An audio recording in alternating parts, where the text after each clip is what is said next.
सत श्री अकाल जी, मेरा नाम सुमित खन्ना है। ओम ग्लोबल तो ओम ग्लोबल माइग्रेशन तो रजिस्टर्ड माइग्रेशन एजेंट फिर एक बार तो लाइव होए हैं जी। रीसेंट अपडेट्स ਨੂੰ ਲੈ ਕੇ in terms of migration and education to mainly to do with the Australian migration law, what is happening in this sector, number of changes.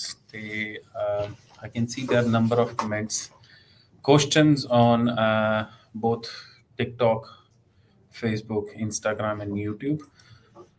We'll take more of the questions on TikTok. ਸਭ ਤੋਂ ਪਹਿਲਾਂ ਜੀ, before we go into any further questions, ਸਭ ਤੋਂ ਪਹਿਲਾਂ updates ਦੇਖਾਂਗੇ ਕੀ ਚੱਲ ਰਿਹਾ ਇਸ this week and past week ਦੇ ਵਿੱਚ ਕੀ ਹੋਇਆ।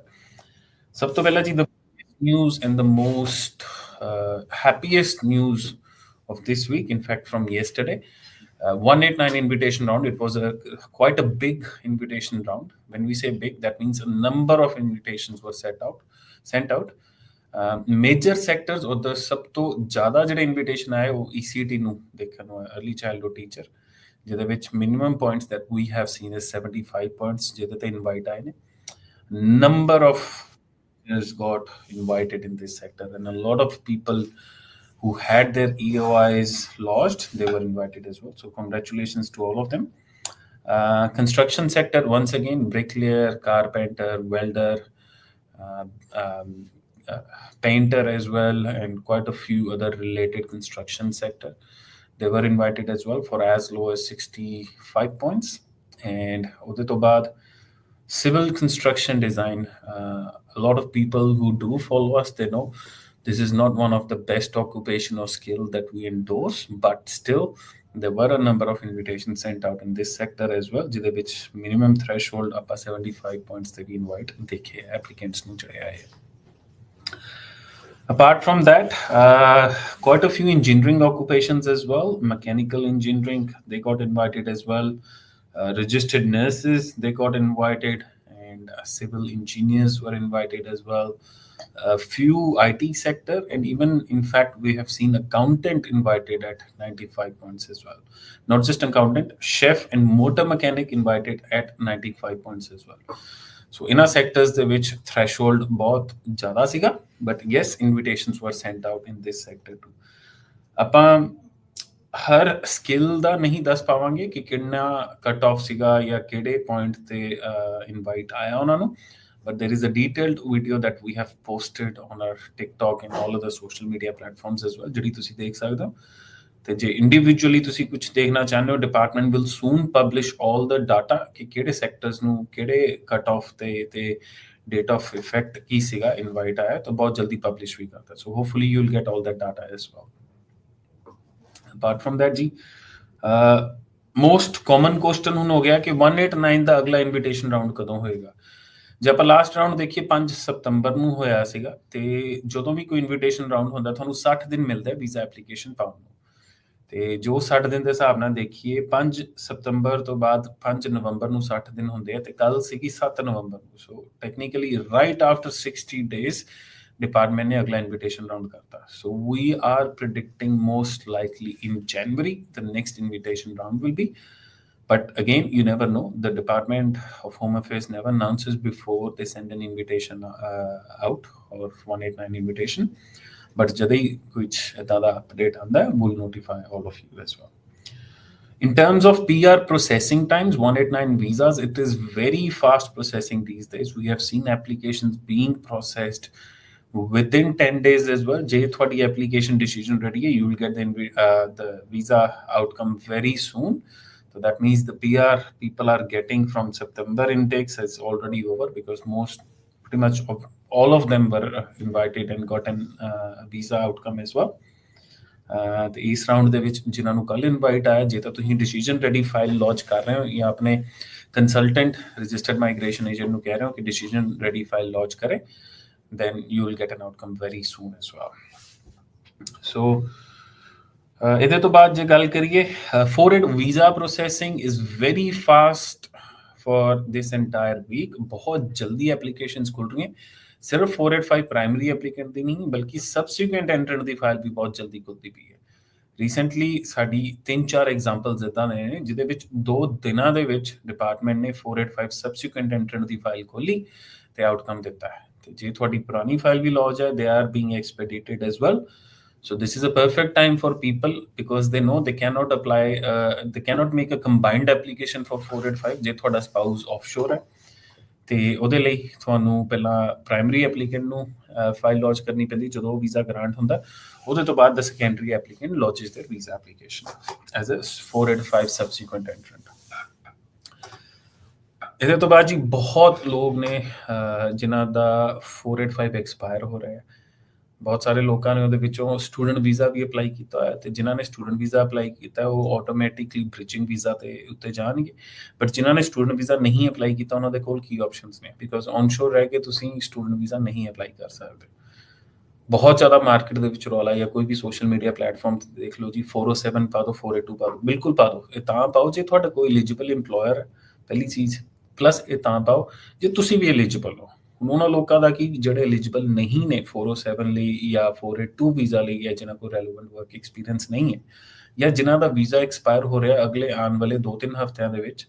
ਬਟ ਬਿਕੋਜ਼ 482 ਦੇ ਵਿੱਚ ਤੁਸੀਂ ਲੇਬਰ ਮਾਰਕੀਟ ਟੈਸਟਿੰਗ ਵੀ ਕਰਨੀ ਹੈ, ਐਡਵਰਟਾਈਜ਼ਮੈਂਟ ਵੀ ਕਰਨੀ ਹੈ, ਤੇ ਤੁਹਾਡੇ ਕੋਲ ਉਹਨਾਂ ਟਾਈਮ ਨਹੀਂ ਹੈ ਕਿ ਤੁਸੀਂ ਆਪਣੀ ਵੀਜ਼ਾ ਐਪਲੀਕੇਸ਼ਨ ਪਾਈ ਜਾਓ। So this is where you need to look at the other options, ਜਿੱਥੇ ਤੁਸੀਂ ਕੋਈ ਵੀ ਸਬਸਟੈਂਸ਼ੀਅਲ ਵੀਜ਼ਾ ਅਪਲਾਈ ਕਰੋ। ਤੇ ਅਪਲਾਈ ਕਰਨ ਤੇ ਐਟਲੀਸਟ ਤੁਹਾਨੂੰ ਉਨਾ ਕੁ ਟਾਈਮ ਮਿਲੇ, ਸਟੇ ਪੀਰੀਅਡ ਮਿਲੇ। ਮੀਨਵਾਈਲ ਤੁਹਾਡਾ ਜਿਹੜਾ ਵੀ PR ਪਾਥਵੇ ਦਾ ਪ੍ਰੋਸੈਸ ਹੈ, ਜਾਂ 482 ਜਾਂ ਕੋਈ ਵੀ ਵੀਜ਼ਾ ਦਾ ਪ੍ਰੋਸੈਸ ਹੈ, ਬੈਕ ਐਂਡ ਤੇ ਚੱਲੇ। ਸੋ 485 ਹੋਲਡਰਸ ਲਈ ਇਹ ਕਰੋ ਤੇ ਮਰੋ ਵਾਲੀ ਸਿਚੁਏਸ਼ਨ ਹੈ ਜੀ। ਜੇ ਤੁਹਾਡਾ ਵੀਜ਼ਾ ਬਹੁਤ ਆਉਣ ਵਾਲੇ ਦਿਨਾਂ ਦੇ ਵਿੱਚ, ਰੀਸੈਂਟ ਦਿਨਾਂ ਦੇ ਵਿੱਚ ਐਕਸਪਾਇਰ ਹੋ ਰਿਹਾ, you need to make a decision now. Do not hold back to your decisions. ਬਹੁਤ ਸਾਰੇ ਲੋਕ ਇਹ ਵੀ ਸੋਚ ਰਹੇ ਕਿ ਜੀ ਗਲਤ ਰਸਤੇ ਤੇ ਤੁਰੀਏ, ਜਿਵੇਂ ਕਿ ਪ੍ਰੋਟੈਕਸ਼ਨ ਵੀਜ਼ਾ ਅਪਲਾਈ ਕਰੀਏ। Department is closely monitoring these applications. ਜੇ ਤੁਸੀਂ ਪ੍ਰੋਟੈਕਸ਼ਨ ਵੀਜ਼ਾ ਅਪਲਾਈ ਕਰ ਰਹੇ ਹੋ, ਹਾਈ ਚਾਂਸਸ ਉਹ ਮਹੀਨੇ 2 ਮਹੀਨੇ ਤੁਹਾਡੀ ਫਾਈਲ ਖੋਲ ਦੇਣ। ਸਿੱਧੀ ਫਾਈਲ ਤੁਹਾਡੀ ਟ੍ਰਾਈਬਿਊਨਲ 'ਚ ਜਾਏਗੀ। ਟ੍ਰਾਈਬਿਊਨਲ ਵੀ ਸੱਚ ਐਪਲੀਕੇਸ਼ਨਸ ਨੂੰ ਪ੍ਰਾਇੋਰਟਾਈਜ਼ ਕਰ ਰਿਹਾ। So there's a lot of scrutiny as well. So we never recommend go down on a path that is bumpy path, especially ਉਹ path ਜਿੱਥੇ ਕੋਈ ਬਹੁਤ ਵਧੀਆ prospects ਨਹੀਂ ਨੇ। In fact, there are all other options that are available as well. So options ਨੂੰ ਜ਼ਰੂਰ monitor ਕਰੋ। Another ਬਹੁਤ ਵੱਡਾ ਅਪਡੇਟ ਜੀ, ਗ੍ਰੈਜੂਏਟ ਡਿਪਲੋਮਾ ਅਰਲੀ ਚਾਈਲਡਹੁੱਡ ਦੀ ਸਟੱਡੀਜ਼ ਨੂੰ ਲੈ ਕੇ, ਜਾਂ ਅਰਲੀ ਚਾਈਲਡਹੁੱਡ ਟੀਚਰ ਨੂੰ ਲੈ ਕੇ। ਜਿੱਥੇ ਸਾਨੂੰ ਪਤਾ ਹੈ ਕਿ ਅਰਲੀ ਚਾਈਲਡਹੁੱਡ ਟੀਚਰ ਦੀ ਜਿਹੜੀ ਪਹਿਲਾਂ ਕਰੰਟਲੀ ਸਕਿੱਲ ਅਸੈਸਮੈਂਟ ਹੁੰਦੀ ਹੈ, AITSL ਕਰਦਾ।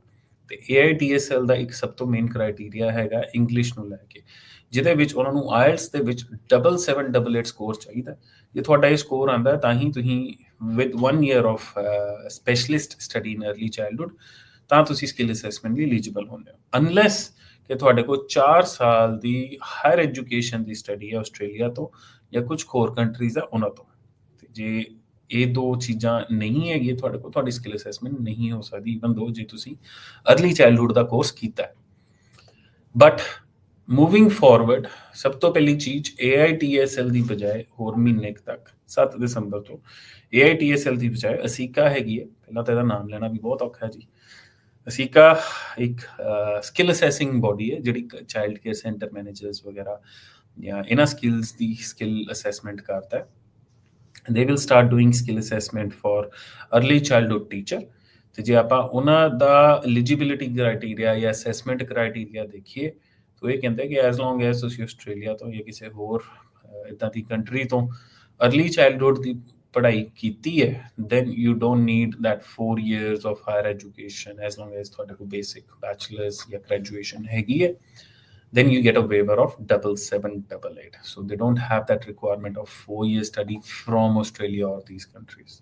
So as long as you have graduation ਤੇ plus ਤੁਹਾਡੇ ਕੋਲ 1 ਸਾਲ ਦੀ ਆਸਟ੍ਰੇਲੀਆ ਦੀ ਗ੍ਰੈਜੂਏਟ ਡਿਪਲੋਮਾ ਦੀ ਜਿਹੜੀ ਸਟੱਡੀ ਅਰਲੀ ਚਾਈਲਡਹੁੱਡ ਦੀ ਹੈਗੀ ਹੈ, you are eligible to get your skill assessment done as well. ਇਹਦੇ ਵਿੱਚ ਬਹੁਤ ਸਾਰੇ ਸੈਕੰਡਰੀ ਐਪਲੀਕੈਂਟ ਵੀ ਨੇ ਜਿਹੜੇ 485 ਤੇ ਆਹ ਵਾਲਾ ਕੋਰਸ ਕਰਕੇ ਆਪਣੀ ਸਕਿੱਲ ਅਸੈਸਮੈਂਟ ਕਰਾ ਕੇ ਵੀ ਆਪਣੀ EOI ਲਾਂਚ ਕਰ ਸਕਦੇ।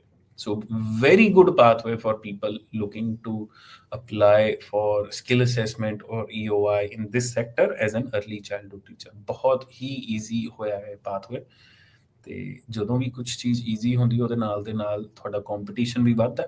ਤਾਂ ਕਿਤੇ ਨਾ ਕਿਤੇ ਜੇ ਇੰਨੇ ਬੜੇ ਟੀਚਰਸ ਆਣਗੇ mark specially early childhood teachers ਨੂੰ ਲੈ ਕੇ, that means it will come down to the points or other factors as well ਜਿਹਦੇ ਤੇ ਤੁਹਾਨੂੰ ਕੰਮ ਕਰਨਾ ਪਏਗਾ। So people who are already studying ਜੇ ਦਸੰਬਰ ਤੋਂ ਬਾਅਦ ਤੁਸੀਂ ਲਾਂਚ ਕਰ ਰਹੇ ਹੋ then again with the new assessing body which is ACECQA, otherwise AITSL ਜਦ ਤੱਕ ਜੇ ਤੁਸੀਂ ਹੁਣ ਰੀਸੈਂਟ ਦਿਨਾਂ ਦੇ ਵਿੱਚ ਲਾਂਚ ਕਰਨ ਲੱਗੇ ਹੋ।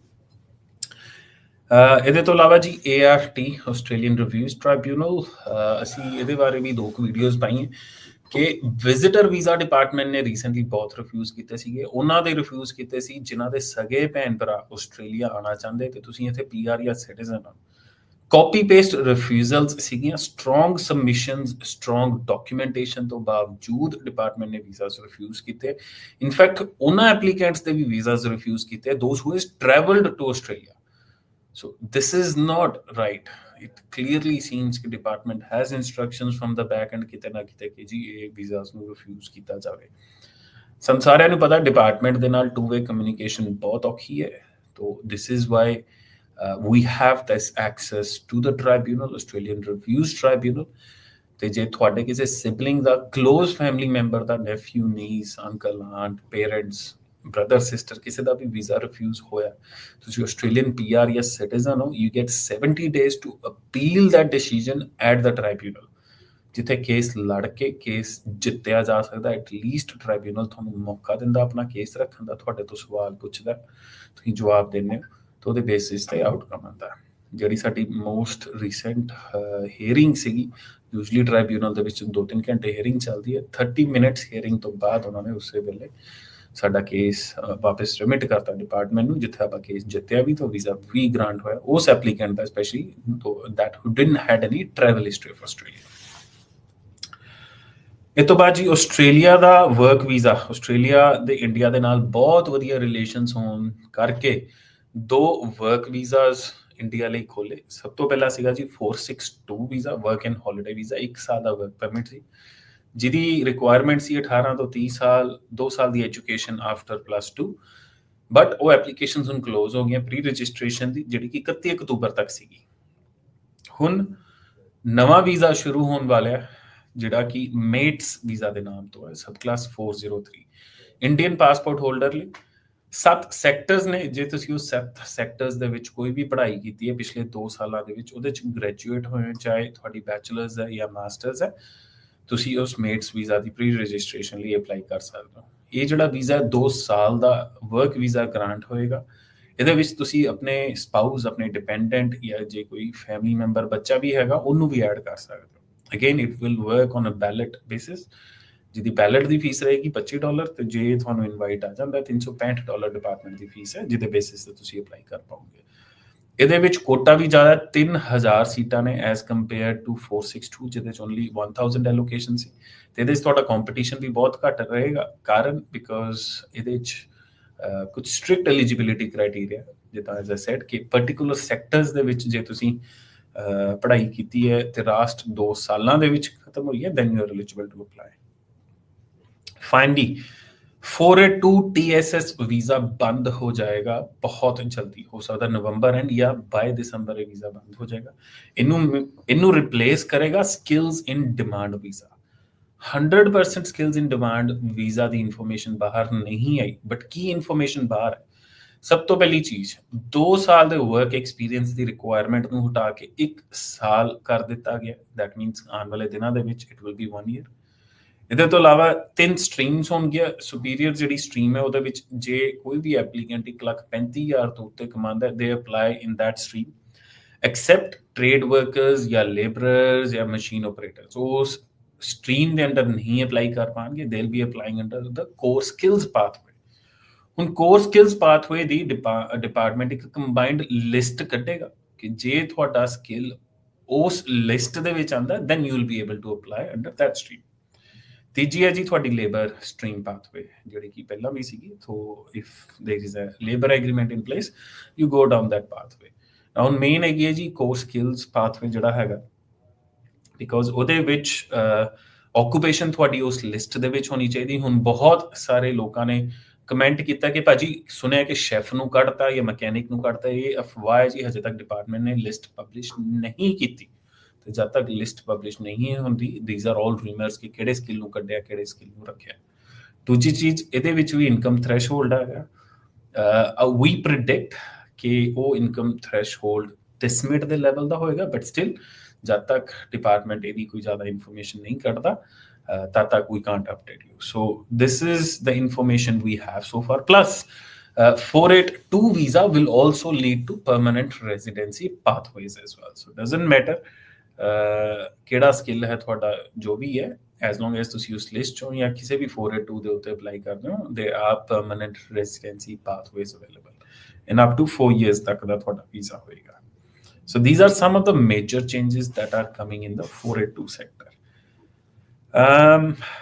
These are the main ones ਜੀ. ਬਾਕੀ ਹੁਣ ਕੋਸ਼ਿਸ਼ ਕਰਦੇ ਹਾਂ ਕਿ ਜਿੰਨੇ ਕੁਐਸਚਨਸ ਹੈ ਉਹਨਾਂ ਦੇ ਉੱਤੇ ਜਾਈਏ, ਦੇਖੀਏ ਕੀ ਪੁੱਛ ਰਹੇ ਹੈ ਕਲਾਇੰਟਸ, ਤਾਂ ਕਿ we can try to address all those queries as well. ਸਭ ਤੋਂ ਪਹਿਲਾਂ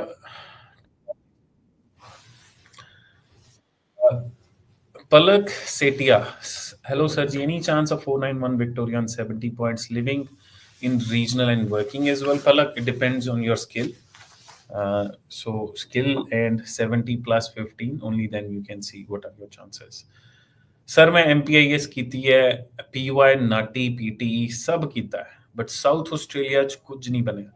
Would ECT be good? ECT is very good given ਕਿ ਤੁਹਾਡਾ ਕੀ plan ਹੈ. Look, ਪਰਮਨੈਂਟ ਰੈਜ਼ੀਡੈਂਸੀ ਦਾ ਪਾਥਵੇ ਉਹ ਸਾਰਿਆਂ ਲਈ ਸੇਮ ਨਹੀਂ ਹੁੰਦਾ, ਡਿਪੈਂਡਿੰਗ ਕੀ ਤੁਹਾਡੀ ਪੜ੍ਹਾਈ ਹੈ, ਡਿਪੈਂਡਿੰਗ ਕੀ ਪਾਸਟ ਦੇ ਵਿੱਚ ਤੁਹਾਡਾ ਵਰਕ ਐਕਸਪੀਰੀਅੰਸ ਰਿਹਾ, ਡਿਪੈਂਡਿੰਗ ਤੁਹਾਡਾ ਇੰਗਲਿਸ਼ ਲੈਵਲ ਕੀ ਹੈ, ਤੁਹਾਡਾ ਐਜੂਕੇਸ਼ਨ ਲੈਵਲ ਕੀ ਹੈ, ਤੁਹਾਡੇ ਕੋਲ ਕਿੰਨਾ ਵੀਜ਼ਾ ਪਿਆ ਤੇ ਕਿਹੜੇ ਵੀਜ਼ੇ ਤੇ, ਬਹੁਤ ਸਾਰੀਆਂ ਚੀਜ਼ਾਂ ਡਿਸਾਈਡ ਕਰਦੀਆਂ ਕਿ ਤੁਹਾਡਾ ਪਰਮਨੈਂਟ ਰੈਜ਼ੀਡੈਂਸੀ ਦਾ ਪਾਥਵੇ ਕੀ ਹੈ. ਜੇ ਕੋਈ ਇੱਕ ਬੰਦਾ ECT ਕਰਦਾ, that does not mean everyone can do ECT as well. Same applies to trade sector as well. ਕਿ ਜੇ ਕਿਸੇ ਮਾਸਟਰਸ ਵਾਲੇ ਨੇ ਜਾਂ ਕਿਸੇ ਨੇ ਟ੍ਰੇਡ ਸੈਕਟਰ ਦੇ ਵਿੱਚ ਕੰਮ ਕਰਕੇ PR ਲਿੱਤੀ, ਡਸ ਨਾਟ ਮੀਨ ਕਿ ਤੁਹਾਡੇ ਲਈ ਵੀ ਉਹ ਸੈਕਟਰ ਬੈਸਟ ਹੈ ਜਾਂ ਸੂਟੇਬਲ ਹੈ.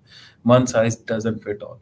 ਸੋ ਇਹਦੇ ਲਈ ਬੈਸਟ ਐਡਵਾਈਸ ਇਹ ਹੈ ਕਿ ਆਪ ਦੇ ਰਜਿਸਟਰਡ ਮਾਈਗ੍ਰੇਸ਼ਨ ਏਜੰਟ ਨੂੰ, ਜਿਹਦੇ ਤੇ ਤੁਹਾਨੂੰ ਭਰੋਸਾ ਹੈਗਾ, ਉਹਨੂੰ ਮਿਲੋ, ਉਹਨਾਂ ਬਹਿ ਕੇ ਇੱਕ PR ਦਾ ਪਾਥਵੇ ਪਲਾਨ ਕਰੋ, ਤਾਂ ਕਿ ਤੁਹਾਨੂੰ ਪਤਾ ਹੋਵੇ ਤੁਸੀਂ ਕਿਹੜੀ ਡਾਇਰੈਕਸ਼ਨ ਨੂੰ ਤੁਰਨਾ. This is migration law. Migration law ਦੇ ਵਿੱਚ ਬਹੁਤ ਜ਼ਿਆਦਾ ਚੇਂਜਿਸ ਆਉਂਦੀਆਂ ਤੇ ਟਾਈਮ ਟੂ ਟਾਈਮ ਆਉਂਦੀਆਂ. ਅਕੋਰਡਿੰਗਲੀ ਯੂ ਨੀਡ ਟੂ ਸਟ੍ਰੈਟੇਜਾਈਜ਼ ਕਿ ਜਦੋਂ ਵੀ ਕੋਈ ਵੀ ਚੇਂਜ ਆਇਆ ਤੁਹਾਡੀ ਸਟ੍ਰੈਟੇਜੀ ਕੀ ਹੋਣੀ ਚਾਹੀਦੀ. ਜਿੱਦਾਂ ਹੁਣ ECT ਨੂੰ ਲੈ ਕੇ ਚੇਂਜਿਸ ਆਈਆਂ, ਈਜ਼ੀ ਹੋਇਆ, ਦੈਟ ਮੀਨਸ ਜਿਹੜਾ ਸਪਾਊਸ ਹੈ ਜਾਂ ਜਿਹੜਾ ਤੁਹਾਡਾ ਸਬਸੀਕੁਐਂਟ ਐਂਟਰੈਂਟ ਹੈ ਜਾਂ ਸੈਕੰਡਰੀ ਐਪਲੀਕੈਂਟ ਹੈ, ਉਹ ਵੀ ਇਹ ਕੋਰਸ ਕਰ ਸਕਦਾ. So there are lot of options available. You just need to plan your PR pathway. When will be the 491 round in Victoria? Palak, we don't know. It could be anytime soon. Victoria ne already 3 round karte. We are hoping by December there will be another round as well. Hi sir, I just finished my diploma and advanced diploma of IT. Can I change it to nursing now? You cannot change to nursing, but you can take admission in nursing depending on your eligibility and everything. Anish, another thing, it depends on ਕਿ ਤੁਹਾਡੇ ਕੋਲ visa ਕਿਹੜਾ ਹੈ. ਇੱਕ ਹੋਰ major change ਜਿਹੜਾ 1 ਜਨਵਰੀ ਤੋਂ ਆ ਰਿਹਾ ਹੈ ਕਿ ਹੁਣ ਜਿਹੜੇ ਕਾਲਜਿਸ ਨੇ ਜਾਂ ਜਿਹੜੇ ਇੰਸਟੀਟਿਊਟਸ ਜਾਂ ਯੂਨੀਵਰਸਿਟੀਜ਼ ਨੇ, ਉਹਨਾਂ ਤੇ ਇੱਕ ਕੈਪ ਇੰਪੋਜ਼ ਹੋਣ ਜਾ ਰਿਹਾ. ਪਹਿਲਾਂ ਕੀ ਸੀਗਾ, ਇੱਕ ਕਾਲਜ ਦੇ can have number of students as long as they can accommodate all that students in that premise. ਹੁਣ ਕੀ ਹੈ, ਡਿਪਾਰਟਮੈਂਟ ਨੇ ਉਹਨਾਂ ਤੇ ਇੱਕ ਕੈਪ ਇੰਪੋਜ਼ ਕਰਤਾ ਕਿ ਤੁਸੀਂ ਸਿਰਫ ਸੈਟ ਨੰਬਰ ਆਫ ਸਟੂਡੈਂਟਸ ਹੀ ਪੜ੍ਹਾ ਸਕਦੇ ਹੋ. ਬਹੁਤ ਸਾਰੇ ਕਾਲਜਿਸ ਜਿਹੜੇ ਸਾਨੂੰ ਪਤਾ 1000 ਸਟੂਡੈਂਟਸ ਦੀ ਕਪੈਸਿਟੀ ਸੀ ਤੇ ਉਹਨਾਂ ਨੂੰ ਐਲੋਕੇਸ਼ਨ ਹੀ ਸਿਰਫ 40 ਸਟੂਡੈਂਟਸ ਦੀ ਹੈ. That means they can only take 40 new student. What that means is ਕਿ ਅਗਲੇ ਸਾਲ ਤੋਂ, ਜਨਵਰੀ ਤੋਂ 2025 ਤੋਂ ਕਿਸੇ ਵੀ ਕਾਲਜ ਦੇ ਵਿੱਚ ਐਡਮਿਸ਼ਨ ਲੈਣਾ ਸੌਖਾ ਨਹੀਂ ਰਹੇਗਾ. That is the first point. Second point is majority of these colleges are reviewing their fee structure. A lot of these colleges has already increased their fee as well. So ਜੇ ਤੁਸੀਂ right now eligible ਹੋ ਜਾਂ ਕੁਝ ਪੜ੍ਹਨਾ ਚਾਹੁੰਦੇ ਹੋ, and if it's possible for you to take admission in November or December intake, we highly recommend you ਕਿ ਇਸ ਸਾਲ ਐਡਮਿਸ਼ਨ ਲੈ ਕੇ ਆਪਣਾ ਕੋਰਸ ਸ਼ੁਰੂ ਕਰੋ, instead ਕਿ ਤੁਸੀਂ ਅਗਲੇ ਸਾਲ ਦੀ ਵੇਟ ਕਰੋ. ਤੇ ਜੇ ਕੈਪਿੰਗ ਆਂਦੀ ਹੈ, ਕਿਸੇ ਕਾਲਜ ਕੋ, ਇੰਸਟੀट्यूट को नंबर नहीं है, they won't be able to offer you any admission as well. So this is a very important point. Next question है जी, I'm into second year of masters in communication development. So now I have 1 year left. So can I take up graduate diploma? If you're already studying masters and you want to, If you want to study parallelly, yes, it's an option, as long as ਤੁਹਾਡੇ primary course ਦੇ 6 ਮਹੀਨੇ ਨਿਕਲ ਗਏ ਹੋਏ, that is an option available. Otherwise ਤੁਸੀਂ ਇਹ course while as a 485 holder ਵੀ ਕਰ ਸਕਦੇ ਹੋ, so that's entirely up to you. Bro, any chance of solid plaster at 7190? Yes, very good chance ਹੈ ਜੀ, ਤੁਹਾਨੂੰ ਹੋ ਸਕਦਾ ਵਿਕਟੋਰੀਆ ਦੇ ਵਿੱਚ ਹੀ ਇਨਵਾਈਟ ਆ ਜਾਏ, ਜੇ ਵਿਕਟੋਰੀਆ ਚ ਰਹਿੰਦੇ ਹੋ. Plaster, it relates to the construction industry, and there have been number of invitations in this sector. So wait for probably the next invitation round. Harman Hans, any chances civil draftsperson 60 plus 15 Victoria? There could be. Victoria ने बहुत ज़्यादा civil draftsperson invite नहीं भेजे. So it really depends, Harman, कि वो किन्ने civil draftsperson invites भेज रहे हैं. ਲਾਈਫ ਮੈਲਬਨ 1 ਸਪਾਊਸ ਨੂੰ ਕਿੰਨਾ ਬੈਂਡ ਦੀ ਜ਼ਰੂਰਤ ਹੈ ਪੁਆਇੰਟਸ ਕਲੈਕਟ ਕਰਨ ਲਈ? 6 ਈਚ, ਜੇ ਤੁਸੀਂ ਜਨਰਲ ਸਕਿੱਲ ਮਾਈਗ੍ਰੇਸ਼ਨ ਦੇ ਪਰਪਸ ਨਾਲ ਕਹਿ ਰਹੇ ਹੋ. One more thing is, department announced in March this year that they are reviewing the point system as well. So there are chances ਜੇ bulk of changes ਆ ਰਹੇ ਉਹਦੇ ਵਿੱਚ ਹੋ ਸਕਦਾ point system ਵੀ change ਹੋਵੇ, ਤੇ ਜੇ point system change ਹੁੰਦਾ, ਜਿੰਨੀ EOIs ਤੁਹਾਡੀਆਂ lodge ਹੈਗੀਆਂ, most likely they will be reviewed as well. You may need to lodge new EOIs too. ਹੁਣ ਕੀ ਰਿਕਮੈਂਡੇਸ਼ਨਸ ਆ ਰਹੀਆਂ ਡਿਪਾਰਟਮੈਂਟ ਵੱਲੋਂ? ਪਹਿਲੀ ਗੱਲ ਕਿ ਜੀ ਉਹ ਪਾਰਟਨਰ ਦੇ ਪੁਆਇੰਟਸ ਨੂੰ ਲੈ ਕੇ, ਉਹਨਾਂ ਦੀ ਇੰਗਲਿਸ਼ ਨੂੰ ਲੈ ਕੇ ਉਹਦੇ ਅਕੋਰਡਿੰਗਲੀ ਪੁਆਇੰਟਸ ਰੱਖਣਗੇ, ਜਿਵੇਂ ਕਿ 6 ਈਚ, 7 ਈਚ, 8 ਈਚ, ਜਿੱਦਾਂ ਕਿ ਪ੍ਰਾਇਮਰੀ ਐਪਲੀਕੈਂਟ ਦਾ. ਦੂਜਾ, ਤੁਹਾਡੀ ਏਜ ਨੂੰ ਲੈ ਕੇ ਡਿਪਾਰਟਮੈਂਟ ਹੋ ਸਕਦਾ ਇੱਕ ਸੈੱਟ ਬੇਸ ਏਜ ਸੈੱਟ ਕਰਤੇ, ਤਾਂ ਉਹ ਬੇਸ ਏਜ ਦੇ ਉੱਤੇ ਹਰ ਸਾਲ ਜਿੱਦਾਂ ਦਾ ਤੁਹਾਡੀ ਏਜ ਸਾਲ ਵੱਧਦੀ ਜਾਏਗੀ, ਉੱਦਾਂ ਉੱਦਾਂ ਤੁਹਾਡੇ ਪੁਆਇੰਟਸ ਘੱਟਦੇ ਜਾਣਗੇ. ਫਿਰ ਸਪਾਊਸ ਦੀ ਸਕਿੱਲ ਅਸੈਸਮੈਂਟ ਨੂੰ ਲੈ ਕੇ, ਤੁਹਾਡੀ ਐਜੂਕੇਸ਼ਨ ਨੂੰ ਲੈ ਕੇ, ਤੁਹਾਡੇ ਈਅਰਸ ਆਫ ਐਕਸਪੀਰੀਅੰਸ ਨੂੰ ਲੈ ਕੇ, there are number of changes that are being under consideration. Especially ਉਹਨਾਂ ਨੇ ਐਗਜ਼ਾਮਪਲ ਦਿੱਤਾ ਸੀ what is happening in Canada or their point system. This is basis on that we are reviewing ours as well. But ਜਦੋਂ ਹੀ ਇਹਦੇ ਬਾਰੇ ਕੋਈ information ਆਉਂਦੀ, we will share it with you guys as well. Falzan Malik, future of civil construction design. Again, Faizan, ये बहुत हमारा favourite course नहीं रहा शुरू से, बिकॉज बहुत सारे लोगों ने इस कोर्स में सर्टिफिकेट्स लेके पढ़ाई करके EOIs ROIs डाली हुई हैं, but you know we don't see a great future it, but then it really comes down to कि डिपार्टमेंट इस सेक्टर को कैसे देखता है. Chef Tasmania 90 points. Raman, Tasmania ਦੇ ਵਿੱਚ there is a quite straightforward, ਜੇ ਤੁਸੀਂ ਤਸਮਾਨੀਆ ਦਾ ਕ੍ਰਾਈਟੇਰੀਆ ਮੀਟ ਕਰਦੇ ਹੋ, ਉੱਥੇ ਰਹਿ ਰਹੇ ਹੋ, ਐਸਟੈਬਲਿਸ਼ ਬਿਜ਼ਨਸ ਤੋਂ ਕੰਮ ਕਰ ਰਹੇ ਹੋ, ਐਟਲੀਸਟ 6 ਮਹੀਨੇ ਤੇ ਹੋ, ਜਾਂ ਉੱਥੇ ਪੜ੍ਹਾਈ ਕੀਤੀ, ਇਹਨਾਂ ਸਾਰੀਆਂ ਚੀਜ਼ਾਂ ਉਹਨਾਂ ਦਾ ਕ੍ਰਾਈਟੇਰੀਆ ਮੀਟ ਕਰ ਰਹੇ ਹੋ, ਉਹ ਤੁਹਾਨੂੰ ਹੱਥੋਂ ਹੱਥ ਇਨਵਾਈਟ ਦੇ ਦਿੰਦੇ. Tasmania is a state who sends out invite every single week. So it all depends on your eligibility. Doesn't matter ਤੁਹਾਡੇ 90 point ਹੈ ਜਾਂ 65 point ਹੈ. It's not a points game. It's more about the eligibility criteria of Tasmania. This is how Tasmania works. Dilpreet Sandhu, hello sir. 482 ਤੋਂ ਬਾਅਦ once 186 granted, how long? 186 ਜਦੋਂ ਦਿਲਪ੍ਰੀਤ ਤੁਹਾਡਾ grant ਹੋ ਗਿਆ, 186 is PR. There is no obligation that you have to work with the same employer, because now you are a permanent resident, and there is no condition on your visa that you know restricts you to work with any other employer or change jobs. Raftar, when will be the next 1/8 round? Hopefully January next year. What is the success rate of visitor visa these days from India for young siblings under 18? Success rate is still very good. ਤੁਸੀਂ apply ਕਰ ਸਕਦੇ ਹੋ ਜੇ ਤੁਹਾਡੇ under 18 siblings ਨੇ. ਜਾਂ pregnancy ਵਿੱਚ health examination ਹੋ ਜਾਂਦਾ? ਸਾਰਿਆਂ ਦਾ ਨਹੀਂ ਹੁੰਦਾ ਜੀ, ਡਿਪੈਂਡਿੰਗ ਤੁਸੀਂ ਕਿੰਨੇ ਵੀਕਸ ਦੀ ਪ੍ਰੈਗਨੈਂਸੀ ਤੇ ਹੋ. ਜਦੋਂ ਤੁਸੀਂ ਬੂਪਾ ਦੇ ਕੋਲ ਜਾਂਦੇ ਹੋ, they can advise you whether they can do it or not, and they do take your consent as well. So this is something you need to check with Bupa when you book the medical examination with them. Best state for chef, Palak. Again, best state ਇੱਦਾਂ ਨਹੀਂ ਹੁੰਦਾ, depend ਕਰਦਾ ਜੀ ਤੁਹਾਡੇ past education ਤੇ, ਤੁਸੀਂ ਸ਼ੁਰੂ ਚ ਕਿੱਥੇ ਰਹਿੰਦੇ ਆਏ ਹੋ, ਸ਼ੁਰੂ ਚੋਂ ਕਿੱਥੇ ਕੰਮ ਕਰਦੇ ਆਏ ਹੋ. ਬਟ ਅਦਰਵਾਈਜ਼ ਸ਼ੈਫ ਲਈ ਇਸ ਵੇਲੇ ਰੀਲੀ ਡਿਪੈਂਡਸ ਤੁਸੀਂ ਕਿਹੜੀ ਸਟੇਟ 'ਚ ਕਿੱਥੋਂ ਪੜ੍ਹਾਈ ਕੀਤੀ, ਸਾਰੀਆਂ ਚੀਜ਼ਾਂ ਤੇ. I would recommend you to do a one-on-one consultation. There is no one single word answer. Chef in Queensland ਦਾ ਤਾਂ ਜੀ ਇਸ ਸਾਲ ਔਖਾ ਹੀ ਹੈ, ਬਹੁਤ ਘੱਟ ਐਲੋਕੇਸ਼ਨ ਹੈ ਉਹਨਾਂ ਦੇ ਕੋਲ. 1200 ਦੀ ਹੈ, 600 190 ਤੇ 600 ਉਹਨਾਂ ਦੀ ਹੈਗੀ 491, ਤੇ ਕ੍ਰਾਈਟੀਰੀਆਜ਼ ਉਹਨਾਂ ਦੇ ਬਹੁਤ ਨੇ. So very high competition in Queensland. It's not one of the best states for this financial year. Accountant, 3 years Australia experience, superior English, employer willing to sponsor. Will this work? Yes, Ash, it will definitely work. The sponsorship only option, you can consider that option. Otherwise, for an accountant, the cutoff or the competition is quite high. Unless you are sitting at somewhere around 95 or 100 points, ਤਾਂ ਤੁਹਾਡੇ chances ਹੋ ਸਕਦੇ invite ਆਉਣ ਦੇ। Facebook ਤੇ comment ਹੈ ਜੀ, ਸੁਮਿਤ ਜੀ, why they are not giving invitations to motor mechanic at all? What's wrong with the department? Look, nothing is wrong with the department. The motor mechanics at this stage is not too much in demand. This is how they see. At this point in time, their prime focus is construction sector. The construction sector ਨੂੰ ਉਹ ਜ਼ਿਆਦਾ importance ਦੇ ਰਹੇ ਤੇ ਜਦੋਂ ਮਤਲਬ ਲੱਗਦਾ ਕਿ ਉਹਨਾਂ ਨੂੰ ਕੰਸਟਰਕਸ਼ਨ ਸੈਕਟਰ ਦੀ ਜਿਹੜੀ ਉਹਨਾਂ ਦੀ ਡਿਮਾਂਡ ਹੈ ਫੁੱਲਫਿਲ ਹੋਏਗੀ, then probably they need to go to the other sectors as well. So if you are a motor mechanic, we highly recommend you to look at employer sponsored options, or look at options like, for example, New South Wales Pathway 1, where you need to work in regional area for 6 months with the same employer at estimate level. Then you are eligible directly for a nomination.